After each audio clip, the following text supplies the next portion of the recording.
August 20th, 1944. Romanian Third Army Headquarters, 15 miles west of Iași. Colonel Mihail Lascăr, 47, from Bucharest, stared at the Soviet artillery barrage lighting the eastern horizon. Each flash meant another Romanian position dying. His hands wouldn't stop shaking as he reached for the telephone, connecting him to German Sixth Army Command. The call never connected. Soviet shells had already severed the lines. What Lascăr didn't know, within 9 days, 135,000 Axis troops would be encircled, and his nation would switch sides in the war. Romania's Fourth Army held a 200-mile front from the Carpathian foothills to the Black Sea coast. Behind them, German Sixth Army, rebuilt after Stalingrad's destruction, anchored the southern flank of Hitler's eastern front. Together they faced Soviet Second and Third Ukrainian fronts, 930,000 troops, 1,070 tanks, 6,000 artillery pieces. The math seemed impossible, but Romanian High Command had assured Berlin the line would hold through autumn. They were catastrophically wrong. The Soviet barrage began at 0600 hours. Not the usual preparatory fire, this was different. Katyusha rockets screamed into Romanian positions near Târgu Frumos. Entire battalions vanished in minutes. At WWII, Romanian 8th Infantry Division reported 70% casualties before Soviet infantry even advanced. Company commanders called for reinforcements. None came. German Sixth Army headquarters in Huși remained silent, its communication network collapsing under the bombardment's intensity. Could Romania's army survive the next 24 hours? Staff Sergeant Anton Grigorescu, 32, from Cluj, crouched in a trench 4 miles north of Iași. Soil rained down with each explosion. The man beside him, Private Vasile Dumitrescu, 19, pressed his rifle against shaking knees. Dumitrescu had joined 3 months earlier, trained for 6 weeks, issued a Czech rifle from 1938 stocks. Now he faced T-34 tanks advancing through morning mist. Grigorescu ordered the squad to hold position. His voice barely carried over the bombardment. 7 men remained from the original 12. Their defensive line stretched thin, 1 soldier per 40 meters. Standard doctrine required 1 per 15. When Dumitrescu asked about reinforcements, Grigorescu said nothing. There was nothing to say. The numbers seemed impossible. Soviet Second Ukrainian Front committed 528,000 troops in its sector alone. Romanian Third Army defended with 180,000. But Marshal Ion Antonescu had assured Hitler that Romanian soldiers would fight to the last man for their German allies. The first T-34s appeared at 0730 hours.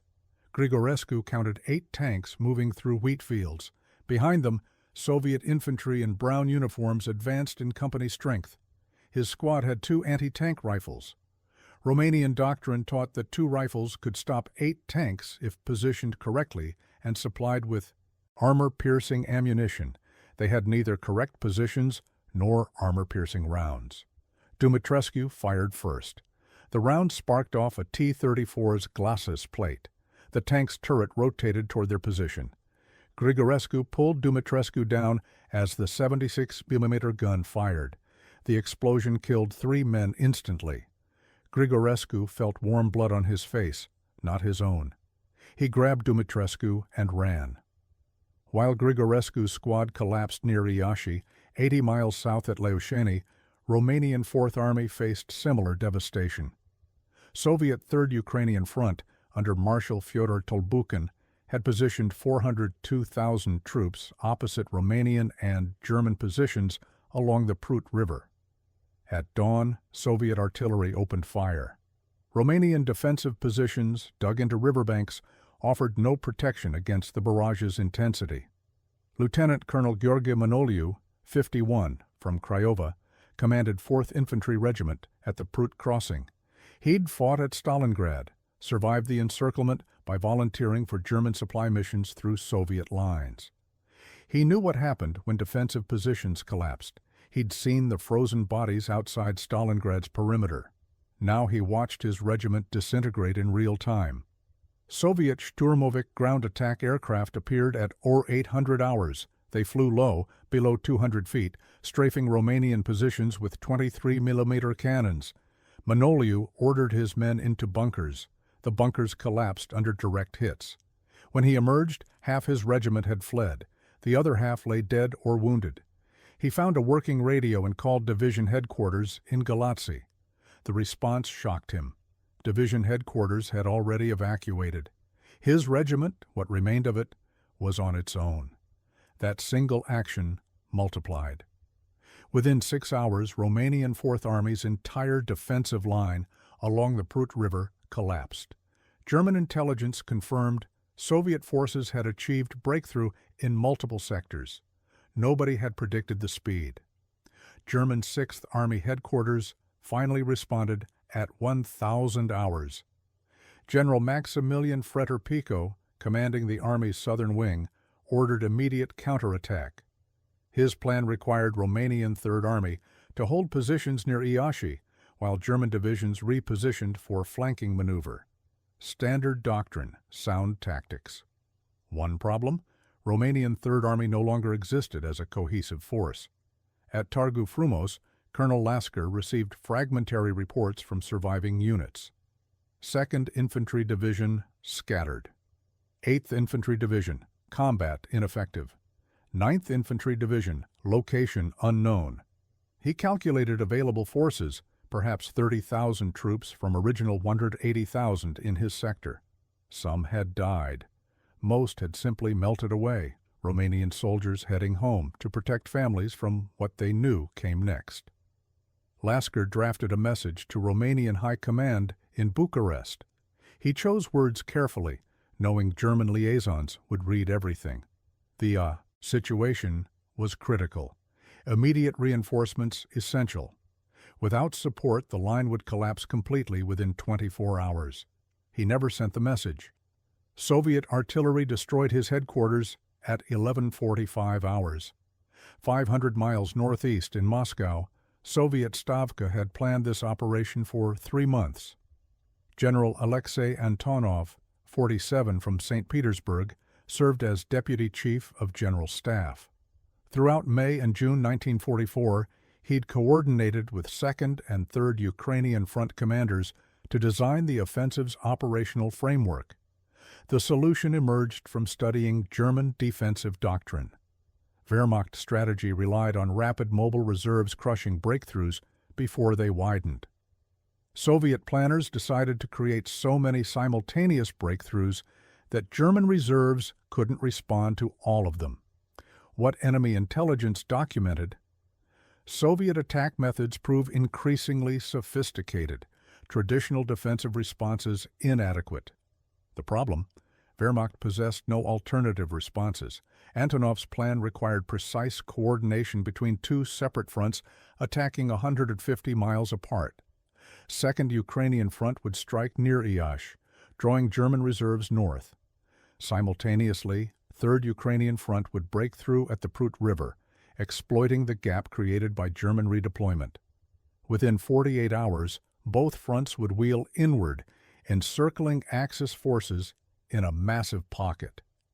German intelligence had intercepted communications suggesting major Soviet offensive preparation, but they'd misidentified the timing, expecting attacks in September, not August. That 4-week miscalculation proved fatal. Could Soviet forces coordinate such complex maneuvers across hundreds of miles? Marshal Rodion Malinovsky, 46 from Odessa, commanded 2nd Ukrainian Front. He'd survived Stalingrad, led forces through Ukraine's liberation. Now he positioned 528,000 troops north of Iași. His orders from Stalin were explicit: destroy Romanian Third Army, prevent German reinforcement, advance 200 miles in 10 days. Malinovsky studied Romanian defensive positions through June and July. Soviet reconnaissance aircraft photographed every trench, bunker, artillery position. By early August, Soviet intelligence possessed more detailed maps of Romanian defenses than Romanian commanders held themselves. The key advantage: Romanian army morale had collapsed before fighting even began. Soviet agents reported Romanian officers openly discussing abandoning Germany after Finland's peace treaty in July. King Michael of Romania had secretly contacted Allied representatives. Romanian soldiers knew their government prepared to switch sides. They just didn't know when. Malinovsky planned to accelerate that timeline. His artillery preparation would last 90 minutes, shorter than typical Soviet barrages, but more intense. 6,000 guns would fire 250,000 shells at Romanian positions near Iași. The bombardment aimed not just at destroying positions, but at shattering Romanian will to resist. Every Romanian soldier would understand. Continuing to fight meant certain death. At his headquarters in Lviv, Malinovsky briefed his corps commanders on August 18th. The offensive would begin in 52 hours. Each commander received specific objectives, timetables, assigned forces. There would be no flexibility, no deviation from plan. Soviet doctrine had evolved since 1941's disasters. Success required rigid adherence to operational schedules. Lieutenant Colonel Pyotr Sharov, 38, from Yaroslavl, commanded a tank brigade in 5th Guards Tank Army. He'd fought at Kursk, destroyed 40 German tanks across Ukraine. Now his brigade, equipped with T-34-85s mounting new 85mm guns, would spearhead the breakthrough at Targu Frumos. Sharov inspected his tanks on August 19th. Crews painted white recognition stripes on turrets. Mechanics checked engines, transmissions, track tension. Ammunition handlers loaded armor-piercing rounds first, high-explosive second. Each tank carried 85 rounds, enough for sustained combat if supply lines held. He briefed his company commanders that evening. Their objective? Advance 20 miles on opening day, reaching Podu-Ilo-Aie by nightfall. Expected resistance? Moderate. Romanian forces possessed few effective anti-tank weapons. German reserves remained 50 miles distant, too far to intervene during initial breakthrough phase. One young lieutenant asked about Romanian defensive capabilities. Sharov's answer proved prophetic. Romanian soldiers would fight for 30 minutes, then surrender or flee. The real battle would come when German 6th Army responded, but what Sharov didn't know, German reserves were already committed elsewhere, unable to respond. While 2nd Ukrainian Front prepared north of Iași, Marshal Fyodor Tolbukhin coordinated 3rd Ukrainian Front's assault across the Prut River. His operational challenge was more complex than Malinovsky's. Romanian 4th Army held stronger positions along the river's eastern bank. German reserves stationed nearby could respond within hours.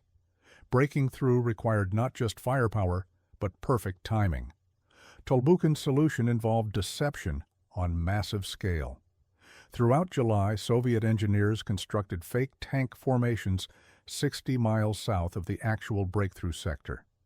German aerial reconnaissance photographed these dummy positions, reporting major Soviet buildup far from Tolbukhin's true concentration point. When actual assault began, German commanders would need hours to identify the real attack axis. Those hours would prove decisive. Major General Ivan Shleman, 42, from Tver, commanded 52nd Army in Tolbukhin's front. His mission: cross the Prut River at dawn, advance west toward Hushi, link up with Malinovsky's forces within 72 hours. Standard River. Crossing doctrine required detailed engineering preparation, pontoon bridges, assault boats, artillery suppression. Schleman's engineers had rehearsed the crossing 30 times on training grounds, replicating the Prut's width and current speed. At 5:45 hours on August 20th, Schleman's assault boats launched from the eastern bank. Romanian 4th Army detected the crossing immediately. Artillery fire began within minutes. But Soviet counter-battery fire had already identified Romanian gun positions through weeks of reconnaissance. Every Romanian battery that fired revealed its location and died under Katyusha rocket strikes. By 0700 hours, Schleman's lead regiments held beachheads on the western bank. engineers began constructing pontoon bridges. The first tanks crossed at 8:30 hours. Schliemann's timetable showed him 6 minutes ahead of schedule. The ironic twist: Romanian defenders at Leușeni had received orders to withdraw 30 minutes before Soviet assault began. They believed their superiors possessed intelligence about impending attack. Actually, Romanian High Command in Bucharest was preparing to abandon Germany entirely. They wanted Fourth Army preserved for eventual switch to Allied side. Nobody had informed the soldiers dying at the Prut River. By noon, August 20th, Soviet breakthrough achieved depths exceeding 20 miles in multiple sectors. At Târgu Frumos, Lieutenant Colonel Sharov's tank brigade advanced through burning Romanian positions. His T-34-85s encountered minimal resistance. Romanian infantry units had simply vanished. Some surrendered. Most fled toward Iași, hoping to reach safety. German Sixth Army headquarters in Huși finally grasped the crisis magnitude. General Maximilian Freter-Pico ordered 306th Infantry Division to counterattack at Târgu Frumos. The division began moving at 1400 hours. It would need 6 hours to reach the battlefield. Sharov would advance 40 miles in that time frame. What observers failed to recognize: this operation wasn't just breakthrough, it was encirclement preparation. Soviet doctrine had evolved. Breaking enemy lines meant nothing if defenders escaped. True victory required surrounding enemy forces completely, preventing withdrawal, forcing surrender, or annihilation. Malinovsky's operational orders specified convergence points for 2nd and 3rd Ukrainian fronts. Both would wheel inward after initial breakthrough, meeting near Huși to complete encirclement. The pocket would trap not just Romanian forces, but German Sixth Army's southern wing, approximately 12 divisions. Could Soviet forces maintain coordination across such vast distances? At Soviet Stavka in Moscow, General Antonov tracked the offensive's progress through radio reports. By August 21st morning, both fronts had achieved breakthrough. Depth of advance: 2nd Ukrainian Front 43 miles, 3rd Ukrainian Front 38 miles. Casualties significantly below projections. Romanian resistance collapsing faster than anticipated, Antonov drafted revised orders. Original plan called for encirclement completion by August 27th. New timeline, August 24th. Speed proved decisive in modern warfare. Every hour's delay allowed more enemy forces to escape. He transmitted orders at 0900 hours, August 21st. Both fronts would accelerate advance, bypass remaining Romanian strongpoints, drive directly toward convergence areas. This contradicted standard Soviet doctrine. Normal procedure required eliminating pockets of resistance before advancing.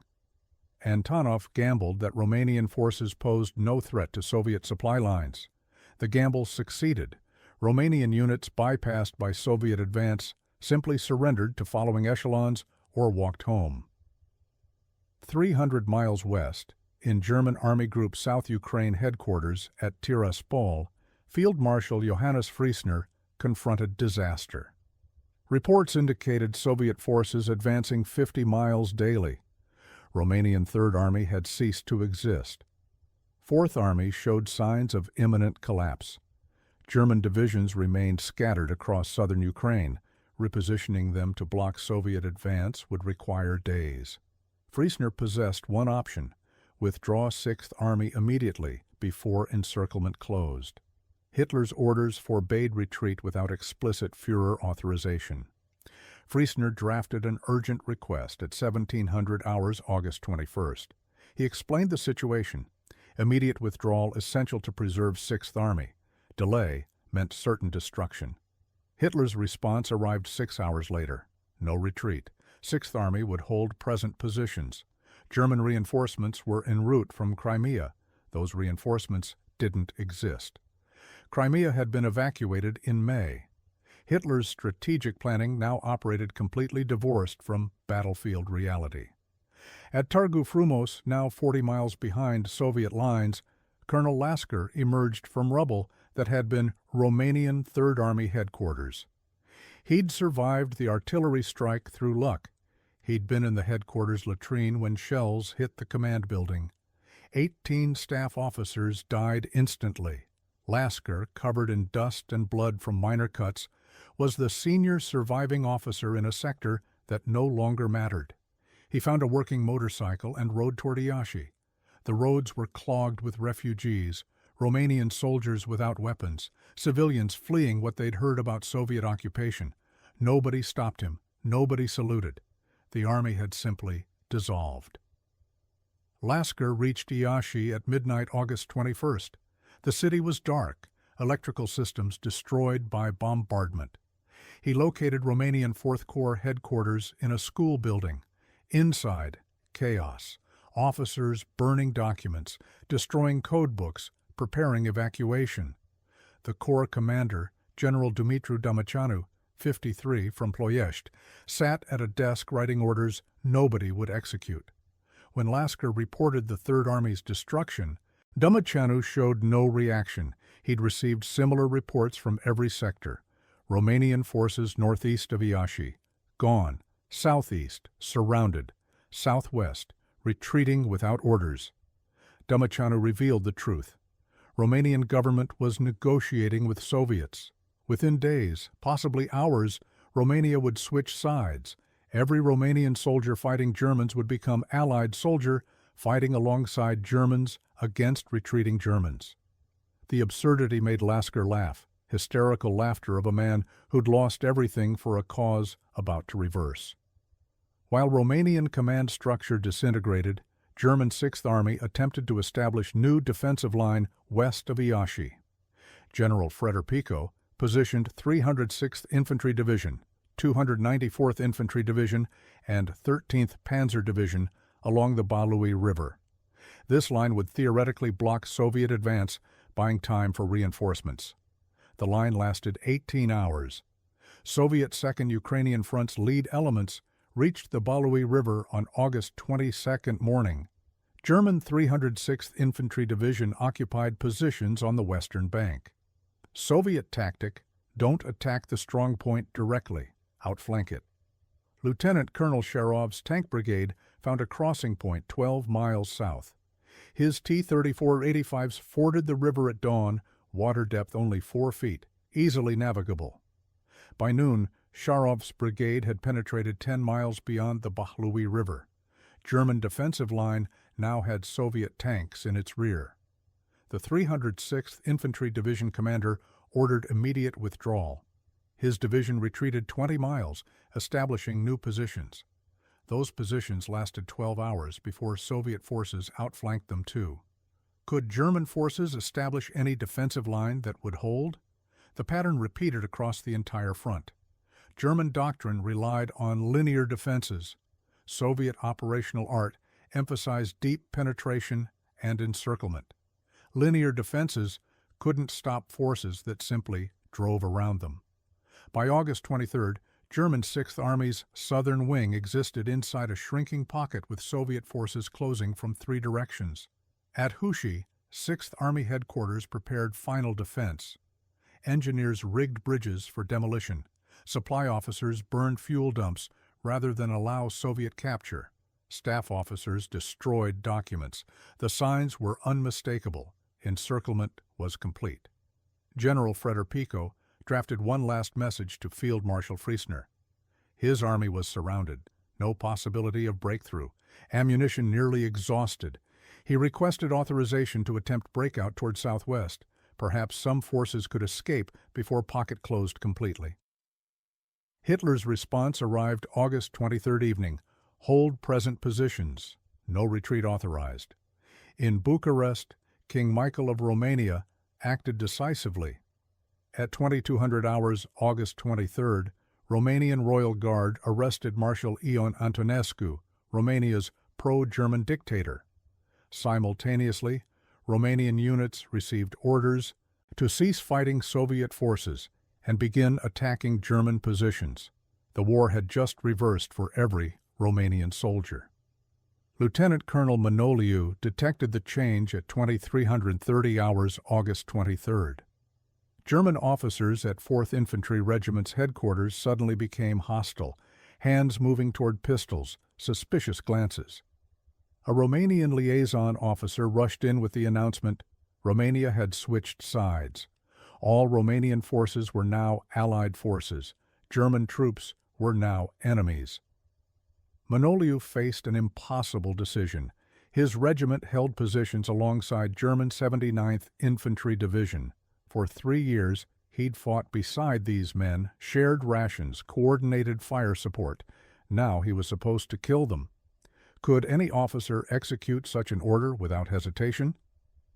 The German division commander, Colonel Hans Joachim Lemmel, 51, from Hamburg, appeared at Manoliu's headquarters at midnight. His expression showed he already understood. He proposed a temporary ceasefire, 12 hours for German forces to withdraw, Romanian forces to reposition, no bloodshed between former allies. Manoliu agreed. They shook hands. Lemmel departed. What Manoliu's liaison didn't reveal, Soviet Second Ukrainian Front was only 8 miles away. Those 12 hours would prove catastrophic for German withdrawal. At 300 hours, August 24th, German Sixth Army began retreat toward Yugoslavia. Approximately 150,000 German troops, 500 tanks and assault guns, 800 artillery pieces started moving west. Romanian forces, following King Michael's orders, attempted to block the retreat. At Hushi, Manoliu positioned his regiment across the main road. The resulting battle was brief and bitter. German 79th Infantry Division advanced in column. Manoliu's regiment opened fire. Germans returned fire immediately. Within minutes, the temporary ceasefire dissolved into close-range combat between forces that had been allies 24 hours earlier. Manoliu took cover in a roadside ditch. Artillery shells, German 100 howitzers he'd called fire support from countless times, now fell on his positions. The irony was complete. He was being killed by weapons he'd helped operate. His regiment held the roadblock for 40 minutes before German tanks broke through. Manoliu counted 7 Romanian dead, 23 wounded, German casualties unknown. The 79th Infantry Division continued west, leaving burning vehicles behind. Behind them came Soviet tanks. Dawn, August 24th, brought Major General Schlemann's 52nd Army to Lushini Crossing. His forces, advancing from 3rd Ukrainian Front, now stood 15 miles from 2nd Ukrainian Front's forward elements. The encirclement was nearly complete. Schlemann's orders specified convergence point, Route 24 highway near Harlow. He deployed reconnaissance units at 600 hours to locate Malinovsky's forces. Contact occurred at 805 hours. Soviet scouts from both fronts met on a destroyed bridge over the Gigia River. The pocket was closed. Inside, 18 German divisions, remnants of Romanian forces that hadn't surrendered, approximately 135,000 troops total. Would any escape? General Pico, commanding German forces inside the pocket, recognized his situation immediately. His army occupied a perimeter roughly 40 miles in diameter, shrinking hourly as Soviet forces compressed from all sides. Ammunition stocks, 3 days at current expenditure rates. Fuel, barely enough for attempted breakout. Food, adequate if slaughter horses. He convened staff conference at 1,000 hours August 24th. Options: surrender immediately, attempt breakout northwest toward Moldavia, or defend present positions hoping for relief. Nobody mentioned relief seriously. Everyone knew no German forces within 200 miles could break through Soviet encirclement. Pico chose breakout attempt. His plan required concentration of all remaining German armor, approximately 200 operational tanks, at the pocket's southwestern edge. They would smash through Soviet lines at dawn August 25th, creating corridor for infantry withdrawal. Staff officers calculated breakout probability less than 30%. Those were better odds than remaining in the pocket. Soviet reconnaissance pilot Captain Boris Yefimov, 29, from Kazan, flew his PE-2 light bomber over the battlefield at 1200 hours August 24th. From 8,000 feet, the scope of devastation was total. Burning villages marked Soviet advance routes. Destroyed Romanian positions dotted every hillside. German convoys, now trapped in pocket, sat immobile on roads, out of fuel. Yefimov photographed the pocket's dimensions using oblique cameras mounted in his aircraft's nose. Soviet intelligence required precise location data for artillery targeting. Every photograph would help position Katyusha rocket launchers for maximum effect. His radio operator reported German anti-aircraft fire from pocket's perimeter. Yefimov banked left, climbing to 10,000 feet. 80mm shells burst below, black puffs marking German gun positions. He noted coordinates, transmitted them to ground controllers. Within 30 minutes, Soviet artillery would silence those guns. What Yefimov observed from altitude revealed the battle's true scale. This wasn't tactical victory, this was operational catastrophe for German forces. 18 divisions surrounded, cut off, facing annihilation.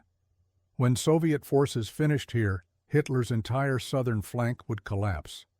Could Germany survive losses of this magnitude? Yefimov completed his reconnaissance run at 13:15 hours. His photographs showed Soviet forces closing systematically, German forces compressed into ever smaller area. He transmitted final report, pocket sealed, no escape routes remaining, German forces combat ineffective. Soviet High Command received his report in Moscow at 1400 hours. Stalin, personally, reviewed the photographs. His response, accelerate the destruction. At 0530 hours, August 25th, German armored forces launched breakout attempt. 200 tanks, Panthers, Tigers, Panzer IVs, concentrated at pocket's southwestern corner near Fulciu. Their objective, break through Soviet lines, create corridor 10 miles wide, allow infantry withdrawal toward Moldavia. Soviet 53rd Army held positions directly in the breakout path. Its commander, General Vyacheslav Glagolev, 44, from Smolensk, had anticipated German tactics. He'd positioned anti-tank guns in depth, 3 defensive lines, each with overlapping fields of fire. Behind them, artillery concentrated to deliver massed fires on breakthrough corridors. German tanks advanced in wedge formation. Panthers led, Tigers provided overwatch, Panzer IVs followed. Standard doctrine, proven tactics. They ran into anti-tank positions at 0545 hours. Soviet 76mm guns opened fire at 800 meters, extreme range but achievable for experienced crews. The first Panther exploded, second caught fire, third lost track to mine. German formation slowed, returned fire, pressed forward. Sergeant Viktor Sokolov, 34, from Pskov, commanded an anti-tank gun position south of Fulciu. He'd fought at Kursk, destroyed 11 German tanks there. Now he faced the largest armored assault since July 1943. His gun crew loaded armor-piercing rounds, ranged targets, waited for Panthers to close to 600 meters, guaranteed penetration distance. The lead Panther entered kill zone at 0552 hours. Sokolov ordered fire. The 76mm gun recoiled, shells struck Panther's lower glacis, penetrated. Panther stopped, began burning. Crew bailed out. Sokolov's loader chambered another round. Second target, Tiger tank at 700 meters. Sokolov knew 76mm couldn't penetrate Tiger frontally at that range. He waited. Tiger advanced, rotating turret toward Soviet positions. At 0555 hours, Tiger presented side armor, thinner, vulnerable. Sokolov fired, hit. Tiger's track separated. Immobilized tank continued firing from stationary position until Soviet artillery destroyed it. By 0630 hours, German breakout attempt had stalled. 42 tanks destroyed or immobilized. Remaining armor withdrew to initial positions.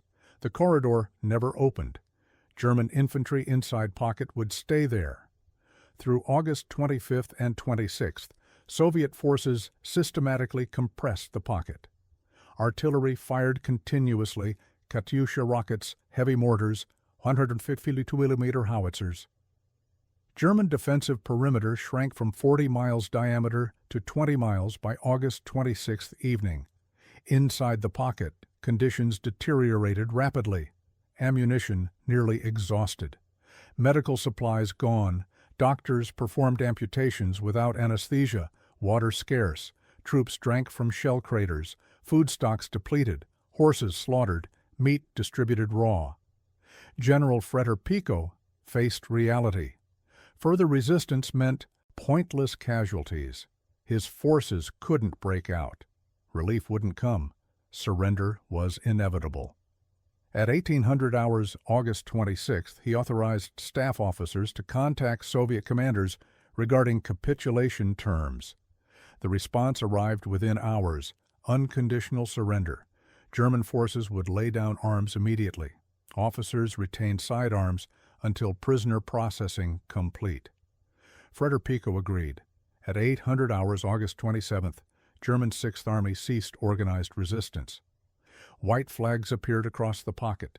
Soviet troops advanced cautiously. Pocket elimination operations had taught them about German soldiers who surrendered, then resumed fighting when Soviet forces approached.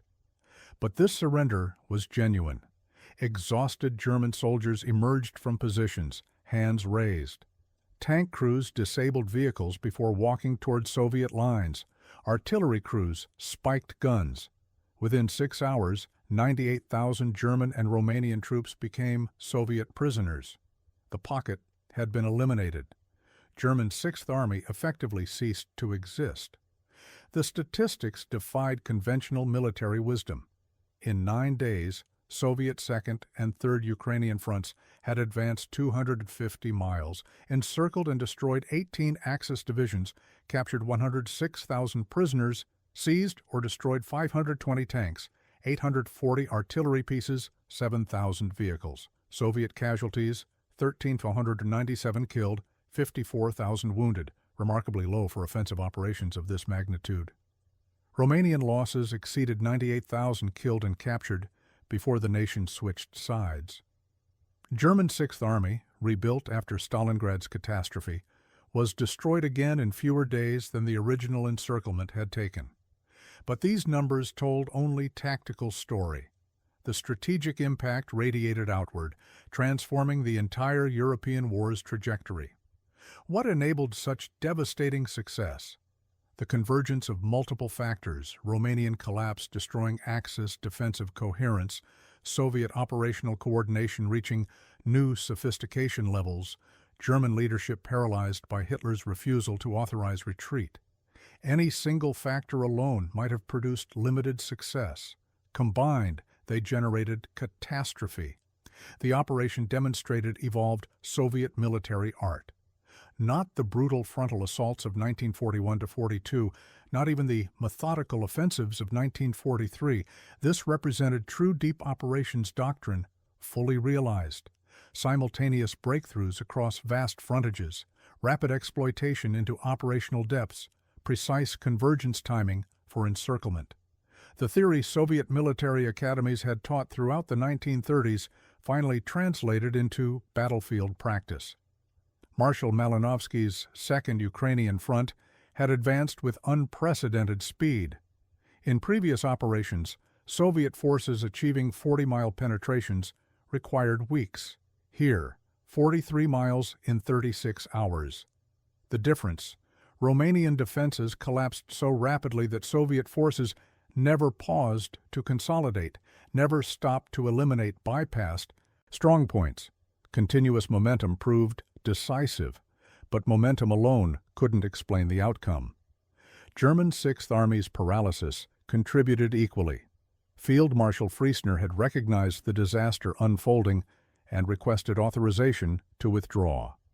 Hitler refused.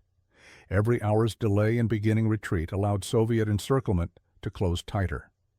By the time Fyodor attempted breakout, the opportunity had vanished. Could different German decisions have prevented encirclement?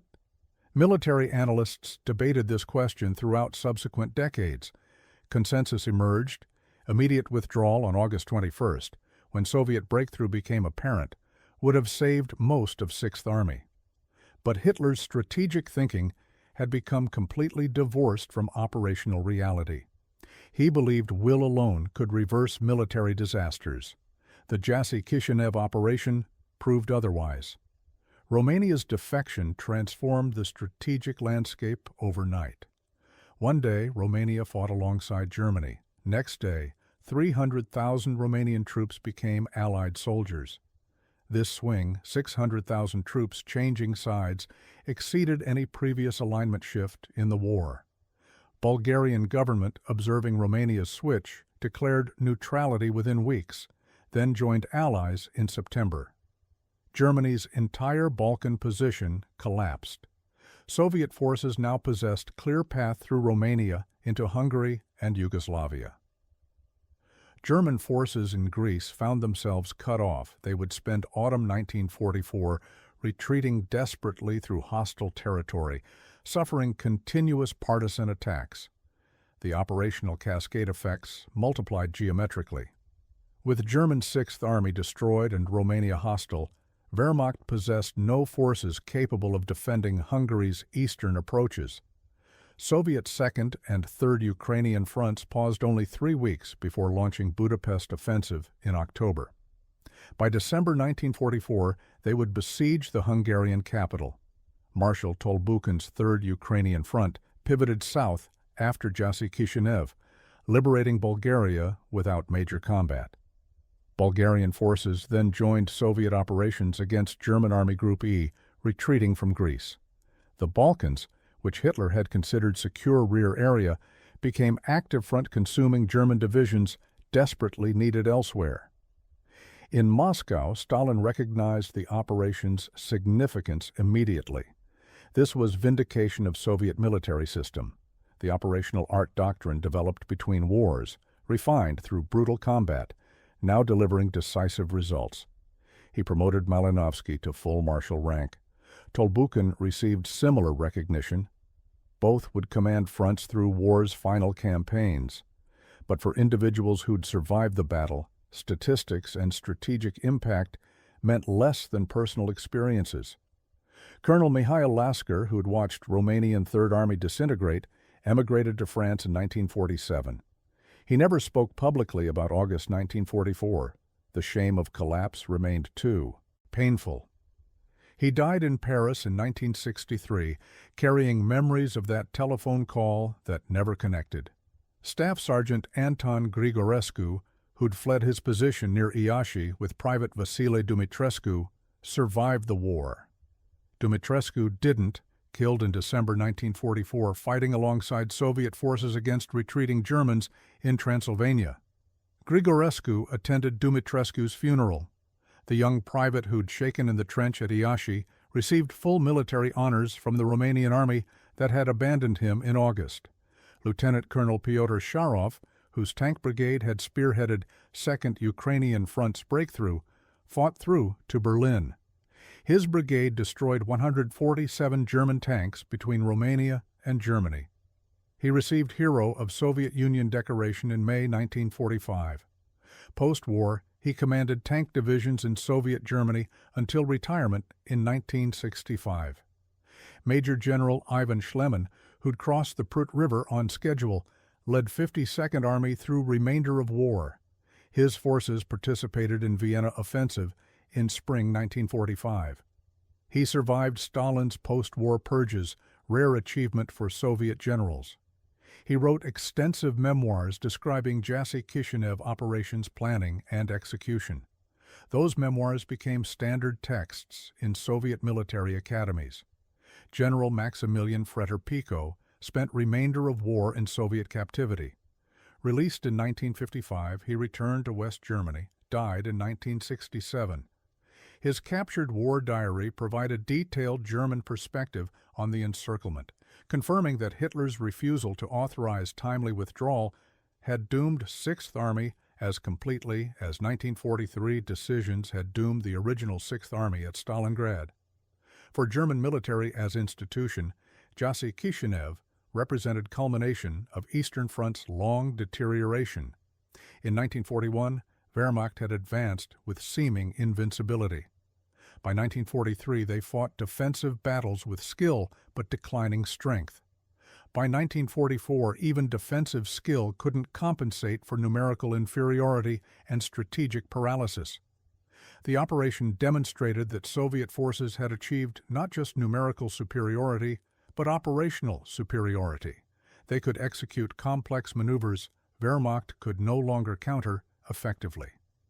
Western Allied commanders studied Jassy-Kishinev operation with intense interest. The speed of Soviet advance, averaging 28 miles daily, exceeded anything achieved in Western Europe. Eisenhower's forces, breaking out from Normandy in August 1944, advanced quickly through France, but faced minimal opposition after Falay's pocket. Soviet forces advanced against prepared defenses and still maintained comparable tempo. This operational tempo would characterize Eastern Front's final 9 months. Soviet forces would pause briefly, accumulate supplies, then launch another massive offensive. Each operation employed Jassy-Kishinev's template: simultaneous breakthroughs, deep exploitation, encirclement. Vistula-Oder offensive in January 1945 would advance 300 miles in 3 weeks using identical operational methods. The battle's legacy extended into Cold War military thinking. NATO analysts studied the operation obsessively, seeking methods to counter similar Soviet offensives in potential European war. The conclusion was sobering. Soviet operational art, as demonstrated at Jassy-Kishinev, would require nuclear weapons to stop. Conventional defenses, even properly prepared, had proven vulnerable to deep operations executed with sufficient force and speed. Soviet military academies elevated Jassy-Kishinev to exemplar status. Every officer studied the operation's planning, coordination, execution. The lesson emphasized proper preparation and operational timing could generate decisive results even against prepared enemy. The operation became template for Soviet offensive doctrine through 1991. Could that single 9-day battle in Romania have altered World War II's ultimate outcome? No, Germany was already doomed by August 1944. But it accelerated the end, opened Eastern Europe to Soviet control, established operational methods that would dominate military thinking for decades afterward. The shock of German Sixth Army's encirclement rippled through Wehrmacht, confirming that Eastern Front had become unwinnable. Officers who survived Jassy-Kishinev carried that knowledge through final campaigns, understanding that defeat was inevitable, only its timing remained uncertain. In Bucharest today, military museums display artifacts from Operation Jassy-Kishinev, captured German weapons, Soviet tanks, photographs of Romanian soldiers who switched sides. The exhibits emphasize Romania's swift alignment change, downplaying initial combat alongside Germans. National memory prefers stories of resistance to occupation, not collaboration's awkward realities. But the battle's essential truth remains undeniable. 9 days in August 1944 destroyed an entire German army, transformed an alliance, opened a front, and demonstrated that Soviet military capability had achieved levels Wehrmacht could no longer match. The encirclement that shattered 18 divisions proved that operational art, properly executed, could overcome even the most determined resistance. Those 18 divisions never reformed. The soldiers who survived captivity returned home years later, carrying memories of August's heat, Romanian countryside's dust, and the final realization that their army had been destroyed by forces they'd once considered inferior. That realization, perhaps, wounded deeper than any physical injury.